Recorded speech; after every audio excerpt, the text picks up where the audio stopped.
All right.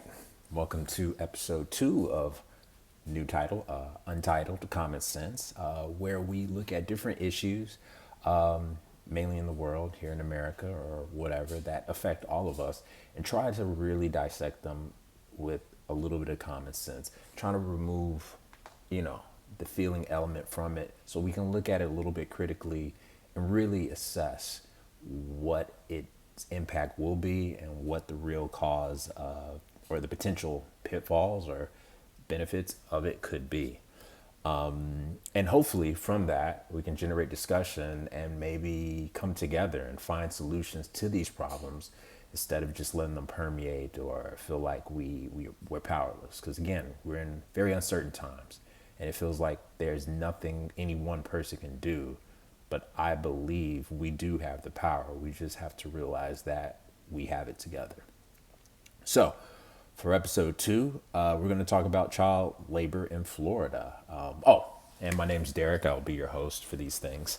So episode 2, we're going to talk about the child labor in Florida. Recently, legislative members in Florida's Senate or Congress are trying to ease the restrictions on child labor laws. Most notably, they're trying to remove the state protections that keep children as young as 14 and 15 from working late nights and early mornings, provided if they're, I think, homeschooled or attend virtual school. So I guess if you attend homeschooling or virtual schooling, you can then work late nights. And I think it's from like 9 to 1 or something. I think it's absolutely ridiculous. And then in addition, they want to remove all limitations on how late 16 and 17-year-olds can work, and also take away the guarantees that they can have a meal break. And like when I read this, I mean, I'm a little flabbergasted. Not for the fact that they're suggesting that because we've got rid of all these migrants, we're now going to use, and no, I don't thumbs up that, but because we got rid of migrants, we need to find new labor to fill those roles. And the first place you look is children. You don't look at, okay, well, if we need to fill these roles, let's get adults. But they realize that if you don't, no adult was going to want to do these roles, because that was the reason they went to immigrant workers, because they can pay them less. And they were jobs that people here in America don't consider, worth their time if you're an adult. So the next best thing is to put our children in it. And I don't know, that rubs me wrong way. That says, instead of addressing the real problems that are happening, is that we're going to have a labor shortage. And instead of saying like, okay, what can we do to make this labor more attractive to potential workers? Because again, remember, this is America first. So we're going to give more jobs to the workers. We're going to fight to have more production in America. But you're telling me that when presented with the opportunity to address that America first mandate, to say like, we have opportunity to keep American jobs here in America and we have more jobs for Americans, you look for a way to get children to do the work. And then not only that, you find ways to make children do the work in sacrifice of rest and food. If that doesn't throw any alarm bells off, then I don't know what's up. Because like, I remember being a child when I was 15 and 14. You know how many times I stayed awake and my mom was like, you should go to bed. You're not going to be ready for school in the morning. You're not going to be focused because you're going to be tired. And I'm thinking, if these kids are going to be doing these jobs, which mostly are going to probably be very laborious and they're going to require some amount of attention, then how are they going to be realistically able to do homeschooling and virtual schooling? Like, kids struggle during COVID to do virtual schooling, and they didn't even have to work. So I wonder how a child that's going to have to do this laborious task overnight is going to have any like purview to do a job. And then, yeah, if you're 16 or 17, you can't get a meal. Like, your teenage years are, I would contend, the point where you probably need the most energy. Like, I remember being a teenager. Hell, I have a teenage daughter. She maxes hard, especially because she's in sports and stuff like that. So you're telling me a 16 and 17-year-old doesn't need to have a lunch break, but it's okay for them to work to the bone at night, not have a lunch break, and then maybe possibly go to school? And see, when you talk about these things, you think about it through your mind, like on the surface, oh, we allow kids to do that. That's great.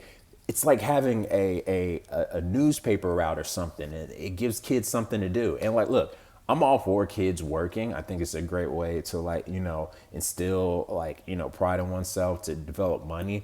But like, I am struggling to see how this is a benefit for the children. I see how it's a benefit for businesses.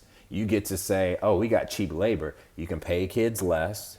They're small. There's tons of kids just doing nothing. They're literally like an idle force within, like, our society, quote unquote. They're not producing as much as the adults. So I see that, but like, that doesn't make it good. Like, we're supposed to be making America better for everyone, not making it worse.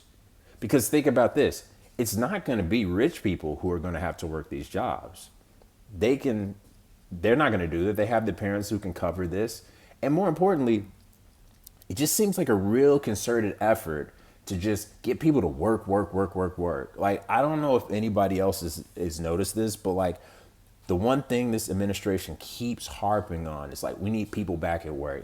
What this working from home? Like, any concession to make work more easy or palatable for the working man, they're all against. Work from home? Ah, you're lazy. You're not doing a job. They're less productive. When, yeah, they are. Like, work from home carried everybody during COVID. You're telling me we weren't productive then? You're telling me that we weren't able to keep these economies afloat that weren't like face-to-face economies? Because I sure as hell saw that. Like, I know people who are lawyers, they were constantly working. Nothing was stopped.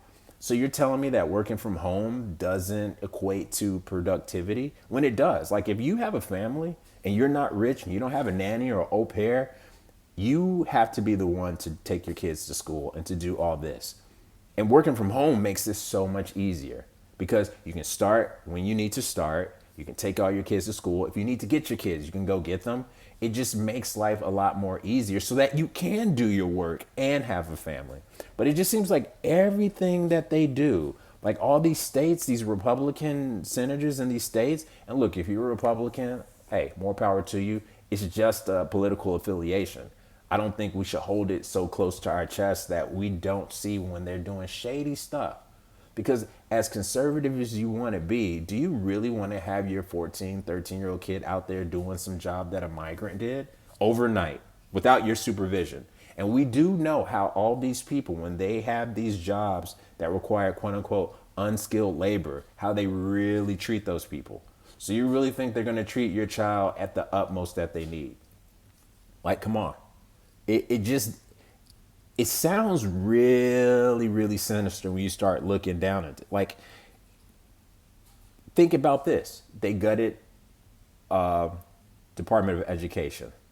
So that means there's going to be even less services to help support our kids in their education. And then you have states saying, oh, let's lower the working age of children. And it's going to be in direct competition to the time they need to rest versus the time they have in school. They can do it overnight. It's okay. They're kids. They're young. And we all know that, like, kids do have a lot of energy, but they don't have enough to be working a unskilled, laborious job and then doing school. And then think about this. If your kid is going to start working these jobs at a younger age, they're going to have to divide that thing. Like, do I do school or do I do this job? Do I do school or do I do this job? And at a certain point, they'll be like, I don't want to sit in class and learn about stuff that's not immediately practical to me. I'd rather go in this job, or maybe I have to go to this job and make money because, of course, money is all there is to in life. And we teach our children that from a young age. So a lot of kids will be like, I got to get that paper. You don't know how many kids I grew up with. I saw them in high school and they're like, I'm just about that paper. I'm just about that paper. It's all about paper with me. And you just be like, dude, you used to like playing basketball. I gave that up, man. I got to get that paper. I need that money. And it's just like, it's kind of seeming they're trying to reduce our children to nothing but work bots. And if you look at it from a conspiratorial point of view, and I'll engage in a little bit of conspiracy because I think you need to have a certain amount of skepticism, not too much where you just go off the deep end, which I think a lot of people have, but just connect these dots. You got Department of Education, less funding, less support for our schools, especially in red states where school districts are already not that good. You have a shortage of unskilled labor because you got rid of all the immigrants because, of course, they're the problem with everything when they're literally been the backbone of our economy. But that's for a different video. You suggest that to fill that gap in labor, we're going to use children because, again, no adult, at least right now in this generation, really does want to do those unskilled labor jobs. They're like, nah, it's not for me. They don't pay enough. It's not worth my time. But children, since they're not full adults, they're not really have all the rights of a full citizen, they're okay to do it. And these jobs are unskilled and it doesn't matter. Keep in mind, some of these unskilled jobs are like pretty tough. Like if you've ever picked vegetables and stuff, it's pretty tough. It's pretty bag breaking, especially if you come from a more urban area or you just don't have to do stuff like that. Maybe if you grew up on a farm, you're like, it's cool, but even rural people don't all grow up on farms. So now you have them doing this laborious thing in the middle of the night and they also have to go to school. But again, your school districts may not be that good. So it's like, are your kids really learning versus earning a paycheck? And if a lot of families need the money and they send their kids off to work, that's the choice they have to make. I mean, that's how it was back in the early 20th century. Kids were working. And we saw how that was. If you know your history, they had kids in the factory working all these hard machines and stuff like that. And it was very dangerous. And it seems like they're trying to go back to that. Again, your children, 13, 14, at night, supervised by who knows, who all they care about is the bottom line, their dollars, how they're getting their investment. And this is where they want to go. Not to mention 16 and 17-year-olds. Oh, they can work harder. They don't need a lunch break. You can't even feed the kids? They're over here doing all this work for you and it's not worth it to feed them? Like, and keep in mind, eating is a necessity for continued human existence. Like, if you're alive, you need to eat. And if you're a child or a teenager, you need to probably eat more than an adult because you're growing. So when you look at all these things, destroying education, reduce labor, unskilled labor force, putting children in to shore up that unreduced labor force at night, so then you have a direct conflict of interest when, should I go to school? Should I work? Because I can't sleep during the day or I won't learn. But if I sleep at night, then I can't work. You get what I'm saying? And then what it comes down to is that who do you think is going to be the ones to take these jobs? It's not going to be rich kids. Their parents can comfortably float them for the rest of their life. They're going to go to the best schools because, again, they're privatizing schools. So they'll go to the best schools. They will not have to work because their parents make enough money for them to work. And then they'll be able to reap all the benefits of having a quality education and being rested and being engaged in sports and activities and all those things because they don't have to go to work. But if the rich kids can't do it, then who that leaves? Everybody who's not rich. It's just as simple as that. That's the calculus. There's just saying like, look, if you're not wealthy, you need to go work for us younger now. And think about this. If you're spending all your time working at unskilled labor and you don't have the focus or you're too tired to really learn at school, you're kind of going to flunk out because it's not going to be worth your time. You're not going to be able to keep up with your homework. You just won't have the attention to sit down and work math or reading and stuff like that. It just doesn't seem valuable when you can go over here and get a paycheck. So now when you graduate high school, if you even do that, you're 19, 18, what are you going to do? Well, I'm not really skilled. I guess I'm going to go continue being a laborer. And so now what you have is a whole new generation of unskilled labor who are all homegrown, who do not have the wherewithal or have the best chance of educating themselves to get out of it. And now you have a whole new class of unskilled labor who will never go to school, who will always be doing unskilled labor. They'll probably have children who do unskilled labor because there is a correlation that what your parents do, you'll probably be equal to, you know. There'll be those few that quote unquote pull themselves up by their bootstraps, because there always are some people who just super grind and they're like, I can't do this, but most of them are not. And they're not going to be educated to know that they should. And they're not going to have the opportunities to access that education to know that they should. So then when it all comes down to it, it's just like, yeah, more jobs in America, but are they the jobs that Americans were really asking for?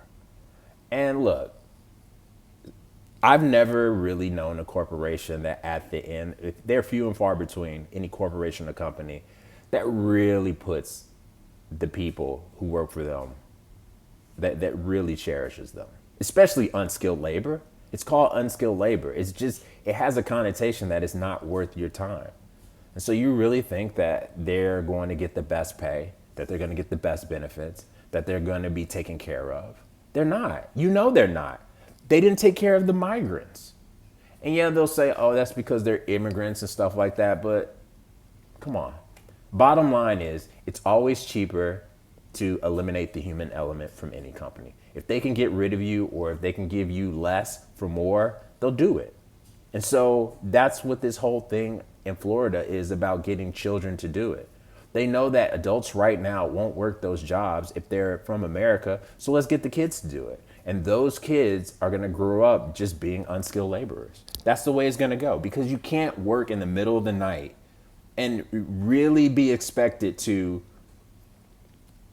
learn in school and compete with all these other rich kids who all they do is study and play sports and form connections and network with other people who do the same things. So they have a leg up. So you're already hampering, I would say, the base of America. Because if this happens in Florida, best believe they're going to spread it to other states. They're going to be like, it's such a success. We shored up the labor. Kids now can earn money and they can be part of the society. And when it comes time, and then sooner or later, more and more exploitation. It just is the way it is. And like, I know if you are a certain political ideation, it doesn't seem that way, but like, the proof is in the pudding. You don't have to be Republican. You don't have to be Democrat. You don't have to be independent. We know that these corporations and these companies don't care about the common man.